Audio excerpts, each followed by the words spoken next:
नमस्कार, गरजा रायगड सात संवाद या वृत्तवाहिनीत आपलं स्वागत आहे। तर चला पाहूया आजच्या घडामोडी। ऑनलाईन औषध विक्री विरोधात राज्यभर आंदोलन, पेन मेडिकल असोसिएशनचाही सहभाग।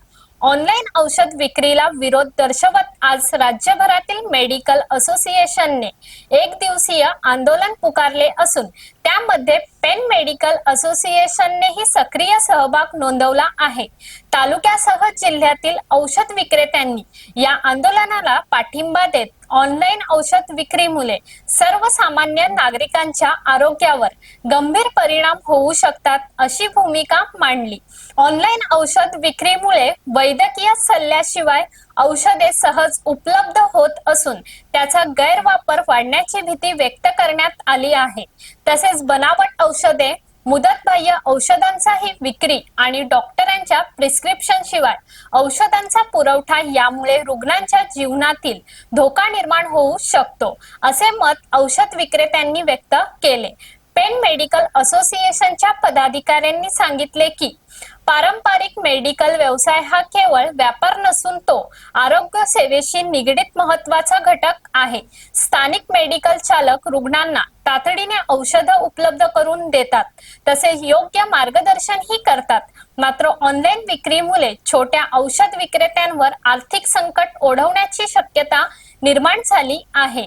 या आंदोलनाच्या पार्श्वभूमीवर अनेक मेडिकल दुकानदारांनी प्रतिकारात्मक स्वरूपात कामकाज बंद ठेवत शासनाचे लक्ष वेधण्याचा प्रयत्न केला। ऑनलाईन औषध विक्री संदर्भात कठोर नियमावली तयार करून स्थानिक औषध विक्रेत्यांचे संरक्षण करणे अशी मागणी यावेळी करण्यात आली। यावेळी तालुका सेक्रेटरी उदय म्हात्रे, तालुका अध्यक्ष मितेश शहा, जिल्हा प्रतिनिधी हेलेंद्र शहा, शशांक पाटील, किशोर पाटील आदी मान्यवर उपस्थित होते। राज्यभर सुरू असलेल्या या आंदोलनामुळे आरोग्य क्षेत्रात ऑनलाईन औषध विक्रीचा मुद्दा पुन्हा एकदा चर्चेचा विषय ठरला आहे। आज all India chemist and distributors association तर्फे पूर्ण 12.5 लाख केमिस्ट संपावरती आहेत। महाराष्ट्रामध्ये 4 लाख केमिस्ट आमचे, रायगडमध्ये 2000 केमिस्ट आणि पेन तालुक्यात 110 केमिस्ट हे या संपावरती आहेत। हा एक दिवसीय संप आमचा सरकारच्या विरोधात आहे। ड्रग अँड कॉस्मेटिक ऍक्ट 1945 अंतर्गत कुठलंही औषध ऑनलाईन विक्री करायला परमिशन नाही आहे। फक्त कोविड काळात ज्येष्ठ नागरिकांना ती व्यवस्था व्हावी याच्यासाठी सरकारने तेवढ्यापुरती परमिशन दिली होती, पण त्या कायद्याच्या अंतर्गत अजूनही ती विक्री चालू आहे। त्यांच्यासाठी त्यांना कुठलेही ते नियम पाळत नाहीत, कुठलेही प्रिस्क्रिप्शन ऑनर करत नाहीत।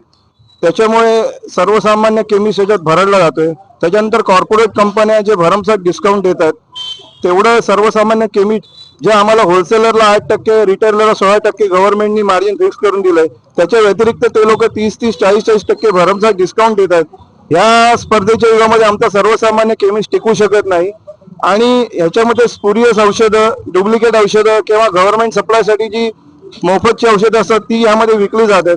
तर ह्या सगळ्यांचा आवाज सरकारपर्यंत पोहोचावा या दृष्टीने आम्ही हा एक दिवसाचा लाक्षणिक संप केलेला आहे। याच्यामध्ये कुठल्याही रुग्णाची गैरसोय होणार नाही याची पूर्ण देश लेवल, जिल्हा लेवल, तालुका लेवल आणि गाव लेवलला तशी व्यवस्था केलेली आहे।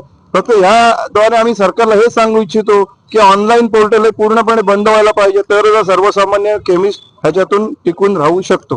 पेन केमिस्ट अँड ड्रगिस्ट यांच्यातर्फे हा आणि महाराष्ट्रातर्फे हा बंद पुकारलाय। पूर्ण देशभरात हा बंद आहे केमिस्ट अँड ड्रगिस्टचा।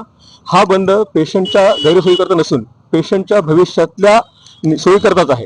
कारण आज एक क्लिक केली की ऑनलाईन तुम्हाला कुठलंही औषध असं भेटू शकतं जे तुम्हाला भविष्यात हानी पोहोचवेल, जसं की एमटीपी किट्स किंवा नशेच्या गोळ्या। आमचे केमिस्ट औषध देताना 100 वेळा विचार करतात आणि मगच तुम्हाला देतात।